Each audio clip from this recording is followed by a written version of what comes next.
So you're all ready to start your own TV network, but the question is, what's the business model? How do you make money on this? Let me give you an overview of what the options are. If you're in a large corporate communications department for a big company, this is a slightly different issue. You're already paid. You already have your overhead paid. You're already paid a salary, presumably.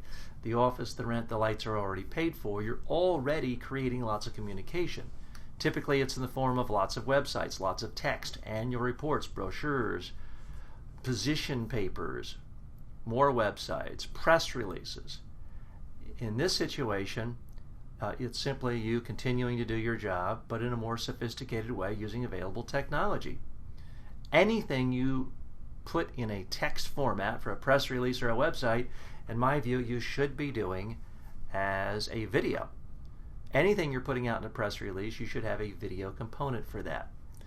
So your profit model, your business model is essentially already taken care of. Now, if you're a small PR firm, it's valuable time for your clients. So if you charge your clients on the basis of your time, anytime you spend creating a video for them, a video press release, where you're their spokesperson, or if you're interviewing them, it is billable time. If you're doing pay-per placement, you should count this as a placement. Now, if you're a subject matter expert or a pundit, quite often it gets a little murkier. Now, in the best of all possible worlds, you have such a huge audience that you make tons of money off of advertising. Although, I have to tell you, you don't make a lot of money off of YouTube advertising. I've made $1,000 a month or so from YouTube advertising, but that is not really the way most people get rich. The far better way is to have sponsors. I mean, let's say you are a subject matter niche on, for example, tech startups. You should look at This Week in Tech Startups, Jason Calacanis' show.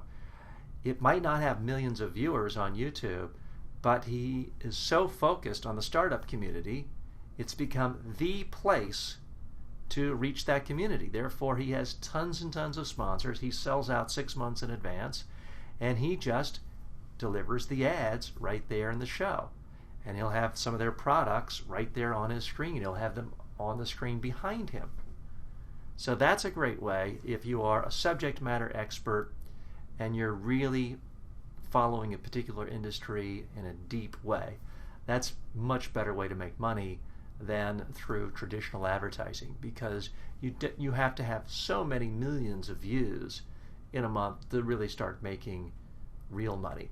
Now, the other thing people do is they use this to simply promote their own brand ID, their own name, to then promote their other services. So, for example, I'm not anticipating getting millions of dollars worth of advertising from YouTube off of this video here. The way I monetize this is that through partnerships with Bulldog Reporter and other organizations. I put on seminars on how to do this. People hire me for media training when creating their own online newscast, and also for traditional media training as well, how to be interviewed if 60 Minutes does come calling.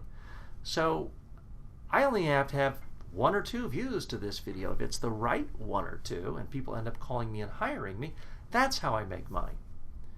In some ways, it's no different from what pundits have done for a long time. Think of, again, I'm not getting in anyone's politics today. I'm not advertising or promoting any one branch of politics, but think of someone like Ann Coulter. Ann Coulter goes on Fox News and other TV programs all the time. She doesn't necessarily get paid for that, but she becomes so famous from that. She creates such a brand name for herself that she's then able to leverage that fame on the speaking circuit by getting paid a fortune for every speech she gives. She's able to leverage that to get contracts with major book publishers, and she can then use that to sell millions of books and make millions of dollars from the book publishing. But it's not because she's paid necessarily a fortune for any one TV video that she's in. So there are many, many models for how to make money off this, how to monetize it, how to frankly justify your time. Now, for some people, it's simply a passion. They can't not do it. You see this with other media. A lot of great novelists started off just writing a novel, and they spent 5 years on it. It was awful, got rejected. They spent another 5 years writing it, and it was only their second novel that got published and made them money. Famed blogger Andrew Sullivan claims he wrote, and I believe him, he wrote almost every day for 7 years on his blog before he ever made any money. So there are different models, different business models, different revenue streams. The main thing I do before worrying about that is figuring out, do you want to do this? Can you have some fun with this if you're not being paid by a big corporation? Is it something you can bring some passion to? And can you connect with an audience? What's far more valuable than having some viral video that 20 million people watch and never come back to your channel is to have 1,000 people who really care about your stuff, who will come watch every video of yours. I'd much rather have 1,000 people who would watch every video I do than to have 1 or 2 videos go viral and 20 million people watch it. It's the consistency that's important. It's building the relationship with an audience. If you do that, there are multiple ways of leveraging that and monetizing that. If you can't build an audience, there's really not much you can do to monetize it or turn it into a business.